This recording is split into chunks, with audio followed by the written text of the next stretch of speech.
Warning, the podcast you're about to listen to may contain graphic descriptions of violent assaults, murder, and adult language. Listener discretion is advised. Welcome to the Murder Police Podcast, The Murder of Megan Liebengood, Part 4 of 4.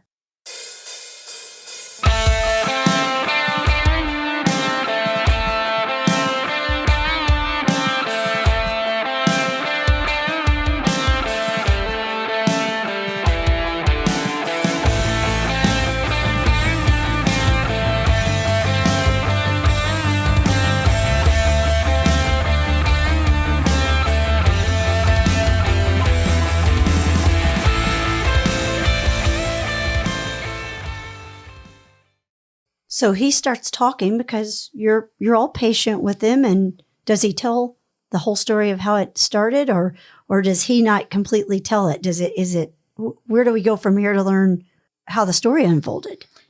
Rob, I'll let you tell them what he said, and I think his is probably the most accurate. I'm sure he left out a little bit of what he probably did, but I'll let you go ahead and give the scenario how they came upon Megan from what this juvenile says. Sure. The three individuals had gotten together early in the evening, and one of them had mentioned hitting a lick, which in street terminology is committing a robbery. So he knew that the one individual had a gun. They kept walking through the neighborhood. It was getting dark, looking for easy prey, basically. And, come 10 o'clock, and sure enough, here comes an 18-year-old girl, barely weighing 100 pounds. It's not going to get much easier than that. So this individual didn't think anybody was going to get shot. So they approached the female, demand money and cash or whatever she had on her. She didn't have anything. They get upset. The one individual with the gun says, "Get in the trunk, get in the trunk." Obviously, she's terrified and refuses. And at that point, the one individual with the handgun looks at the other two and says, "Should I shoot the bitch?" And to our disgust and frustration that we've talked about for years, that murder may not have happened if one of those two said, "No, dude, let's just get out of here." Yeah, she doesn't even have money. But they didn't care enough about a human life to just say the word no. And that was an odd moment in the interview where I was just kind of forgot about the case and was just so angry at the senselessness of it. And just all you had to say was, "No, don't. Let's get out of here." But neither of them cared. And with the silence, the individual simply shot Miss Liebengood in the head. Do you think he wanted her in the trunk so they could maybe pilfer through her stuff, or so she wouldn't see them? Or were they going to drive off with the car with her in the trunk? Or did they even tell why they wanted her in the trunk? I think they weren't thinking that far in advance. To them, putting her in the trunk, that gave them options. All the options that you're talking about. One, could we drive her somewhere, take advantage of her, sexually assault her? Since she doesn't have anything, we're going to get something. Two, that gives them time to pilfer through. She's so scared, she won't make any noise. No one's going to hear her in the trunk. We'll just leave her there, grab her stuff, and leave her there. I mean, they had all those options, but she wasn't going to go in that trunk. So he shoots her. Which explains why the evidence was thrown about and the trunk was completely empty, which is what Rob and I thought, but you shouldn't make that assumption at the scene. No, but that's great to have it. Such a great corroboration of the scene evidence. Again, that's priceless. That small thing is priceless. So does this second person lead you to the third person?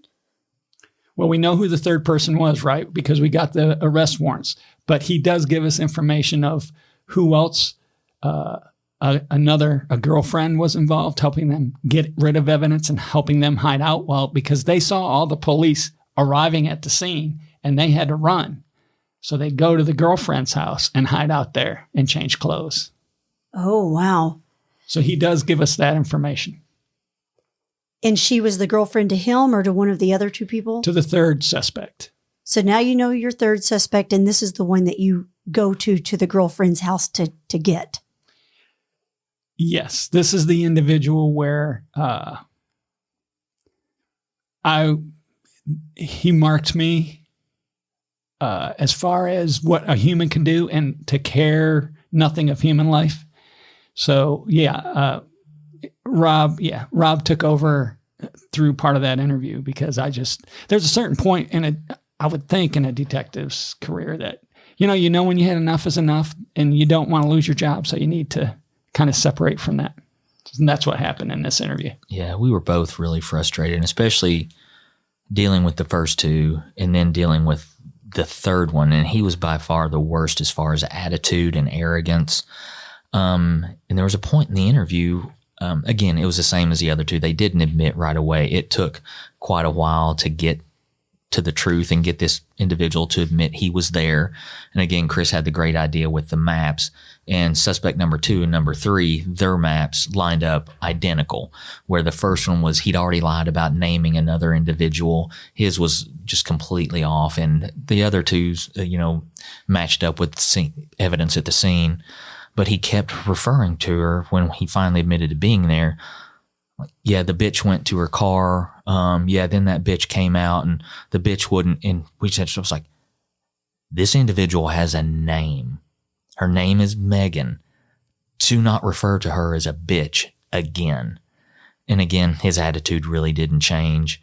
But we got what we needed out of the interview and charged him with the murder. And Chris, we eventually charged his girlfriend, correct? Yes, we did. Yeah. And again, we had to play the recording because he said, I don't believe you. I don't believe they would ever give me up.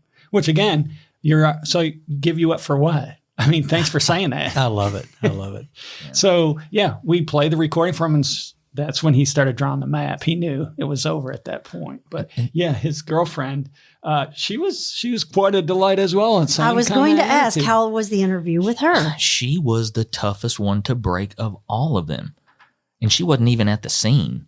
It took forever. I mean, a couple of hour interview to get her to admit to her part about getting rid of some evidence and stuff for the boyfriend. What do you think finally got her to click? We charged her. Remember, she was not going to say anything, and we had enough without her telling us anything. And I think that was what we said. This is your choice. We're going to charge you. So it's what role you really played in this is what you need to tell us. Because you're going to get charged, whether it's murder or whether it's tampering with physical evidence. So she had such an attitude and wouldn't come off of, I didn't know about it. So I didn't know whose the purse was. So I suggested they throw it into the dumpster. Yeah. Like she didn't do it, right? So she really, at that point, if she's not cooperating, she's more of a facilitator to the murder. Absolutely. So she was charged as such. And I think Chris was right. She wasn't going to give it up. I think she thought we were bluffing until Chris put the cuffs on her and told her she was being charged with the murder and tampering with physical evidence. She was a juvenile as well? Yes. But, going back to the number 3 and what you heard with the way he talked about Megan and whatever, that points to another thing that lay people don't understand. And a lot of times lately in the past several years, especially with a juvenile, they'll get in a jam, the police will charge them with murder or a prosecutor will charge them with murder. And there's this immediate rush to mitigate, no matter what the hell it is, to mitigate what that is. Oh, they need treatment. Oh, that, here, what are the mitigating factors? And I've always said that unless you've sat in a room like you two did, knee to knee, before attorneys, before therapists, before psychologists, before psychotherapists, before counseling and all that, you don't know. And you're sitting in a room with the devil. I mean, and that's the way I finally, after years, it's narcissism. They are the center of the world and nothing does matter. And it's sad because people will sterilize that and start to make arguments as to, well, they probably shouldn't be in prison that long, and it's like, no, you haven't seen this demon and you haven't heard this demon talk. And I'm just a big believer in the balance of good and evil, and that's evil. And they don't really, as far as dealing with juveniles in the system, there's a big difference from 13 to 17. But the court sees them all as just a juvenile. An individual is 17 and a half years old and commits a heinous crime. Their sentence is going to be much, much lighter than if they were 18 in a day.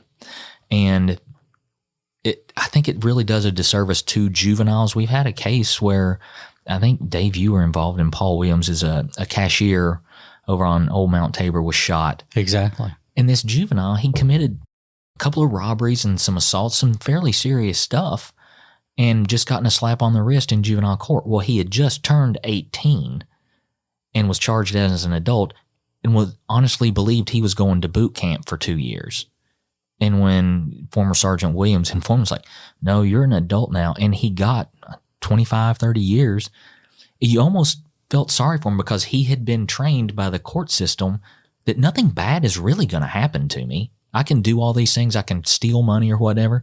I'll spend a couple of weeks at juvenile detention, going to school there, and then you're released. So when that happened and he had crossed over into the 18-year range, it was a rude awakening for him. And he was honestly confused as to why this mattered so much. It's a huge issue. I remember that, I'll just say candidly, I hated to go into juvenile court because it was ridiculous most of the time. The only time I liked going is a youthful offender hearing, which is what these cats ended up getting. And for the listener, what that is that you've done the right amount of crime or the severity of the crime at your age, that there will be a hearing to determine if you're going to be tried as an adult. I thoroughly enjoyed that because I saw that more than once. We would look across that set of tables and we would watch that awareness, and they were packed up. And the way it always worked, they'd go to the juvenile facility because we don't put juveniles in adult jail.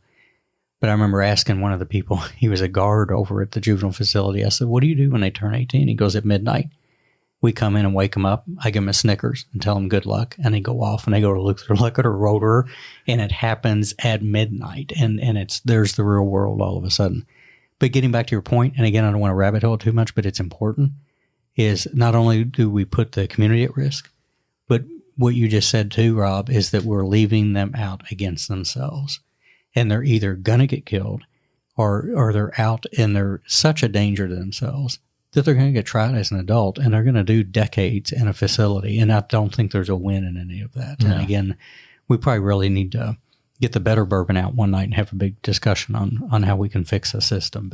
And I'll say this for the listeners. We haven't named them. However, if I'm understanding correctly, every one of them went to a youthful offender hearing, right? That's correct. Tried as an adult in circuit court as an adult, correct? That is correct. Do you remember that? And to get people to understand this is that even if you're 17, you're now in big boy and big girl court, and you're in a whole different environment than back in the trailer over at That's right. Your mother still has to sit in the back of the courtroom. She doesn't get to sit real close to the defense attorneys. Exactly. Do you remember, if you could, just what they were sentenced when this happened?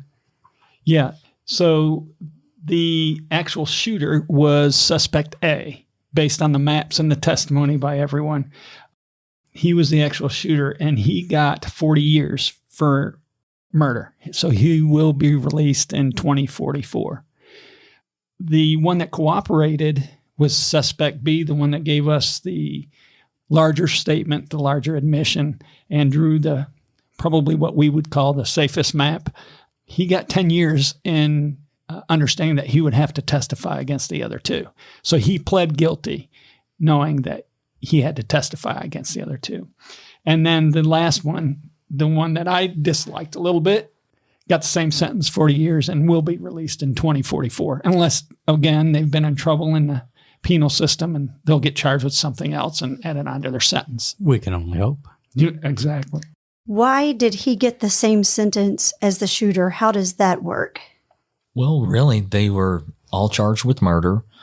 The suspect B made a plea and agreement to testify against the other two. And really, it was just the jury. They heard all the evidence, all the facts, and they're the ones that came up with the sentence. So I think they could tell. They listened to the interviews that Chris and I had. We played those in court, and they could tell what kind of person he was. They could tell our anger at him calling her a bitch. So they got an unfiltered look into, I think, his character. Sure. And I think that's why they dropped the hammer on him, even though he wasn't the one that pulled the trigger.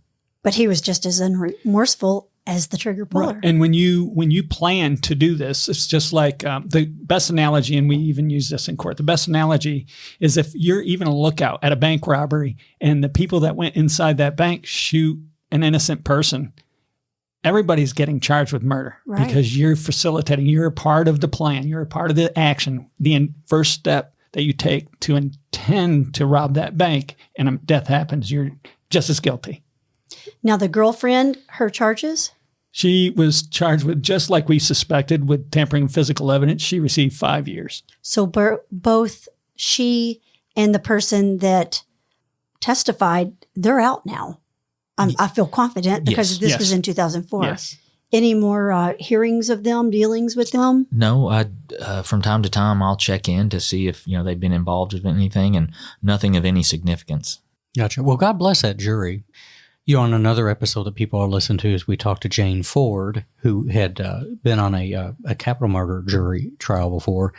And specifically, she spoke to how that attitude of the defendant, well, she spoke to prosecutors and defense attorneys too, but talked about how that attitude of a defendant actually weighs so much back in that room on top of the evidence. So that's a pretty stiff sentence. And Lord knows, without being there at trial, they probably had a lot of guilt thrown at them.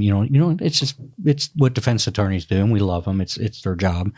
But they probably had a hefty bunch of stuff thrown at them, especially during closing, to try to sway them away from 40 years. And what's great is one of the better defense attorneys who make a detective better was the defense attorney for one of the defendants, and her name was Kate Dunn. Oh yeah, I love Kate. And it was a battle going and testifying in front of her, and she's one that would ask the same question 8 different ways, just hoping you'll trip up and agree with her. So you had to really be on your toes with her.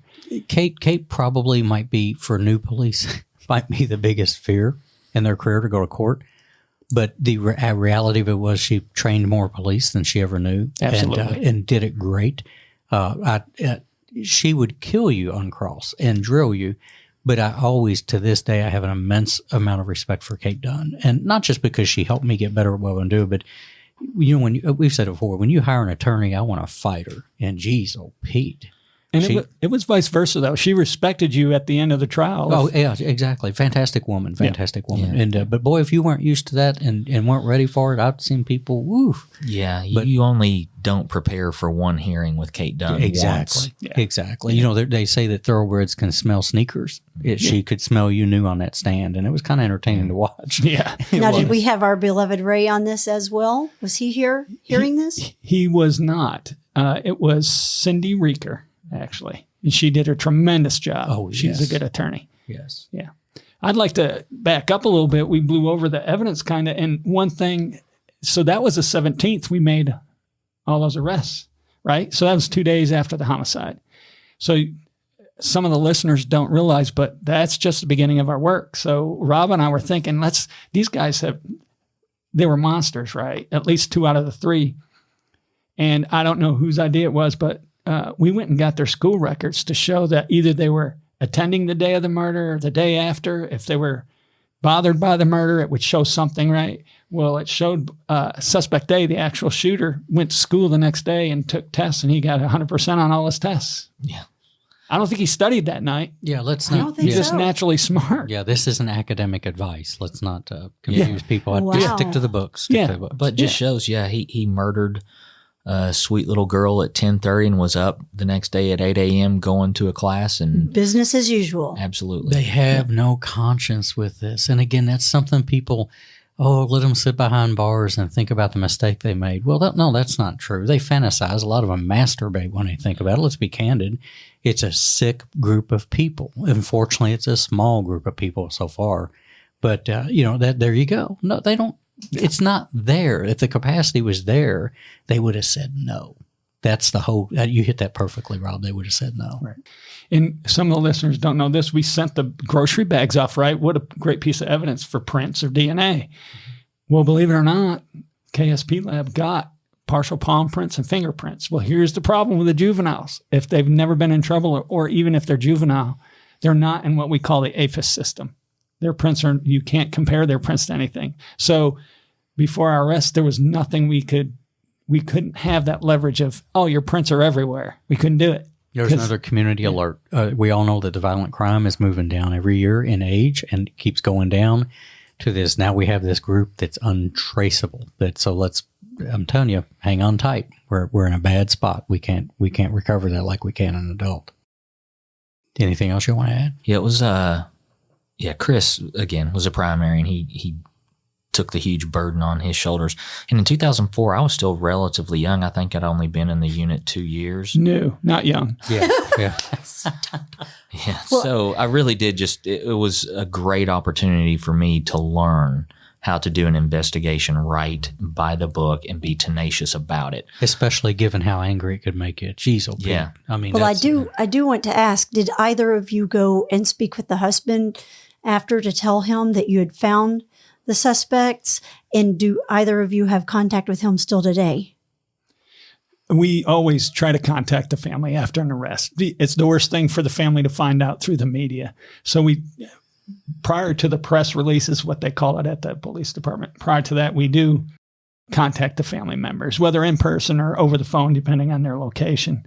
I don't keep in contact with him. Well, we stayed in contact with him for a couple Several of years years, because of the trial was ongoing. So we do stay in contact with the family. And a lot of time, it's up to them if they want to continue a relationship with us. We're certainly happy to talk to them anytime they want. But a lot of times I found that family, once the trial is over, it really is, they close the door and just move on. So continuing talking to us is only going to stir up memories. So yeah, after the trial, I don't believe we've spoken to the family. No. And that makes sense. They're trying to, as Greg Davis said, metabolize this. It doesn't close, you don't have closure. He was really big on that. But yeah, I hate that term, that cliche. Yeah, he was big on that. It's a chapter. Too. Yeah, he said it becomes who you are. It's a part of who you are. And then it's after that, it's just how you deal with it. Well, gentlemen, thank you all so much. The case, what a sad case. Not that any of them aren't sad for the victims who suffered this, but just to imagine the sheer fear that this girl had, probably knowing that she was going to get shot. And when the guy asked the other guys, should he do it? And they validated yes or didn't say no. I can't imagine what the poor girl went through. So, I guess, what a great job you all did. Tireless efforts, digging through trash and just nonstop. So thank you all for your dedication to that. And thank you for sharing the story about Megan and her brutal murder. And thank you for coming to do a podcast with us again. Thanks for having me again and again and again and again. And there'll be another again. Yeah, happy to be here anytime. Yeah, and for me too, and on behalf of the listeners, thanks for taking everybody inside the room. That's a big part of what we try to do here is to let people, anybody can tell the story. They can get the details and put it out, but you actually took the time to make this very personal and talk about the why and the how, and especially the emotional impact and how hard that is to work. So thanks for doing that. And it's another great way to honor a victim of a violent crime. So thank you guys very much. Thank you. Thank you. The Murder Police podcast is hosted by Wendy and David Lyons and was created to honor the lives of crime victims so their names are never forgotten. It is produced, recorded, and edited by David Lyons. The Murder Police podcast can be found on your favorite Apple or Android podcast platform, as well as at murderpolicepodcast.com, which is our website, and it has show notes for imagery and audio and video files related to the cases you're going to hear. We are also on Facebook, Instagram, Pinterest, LinkedIn, and YouTube, which has closed caption available for those that are hearing impaired.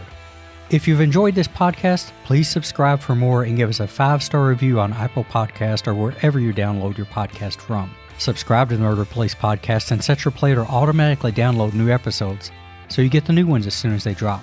And please tell your friends. Lock it down, Judy.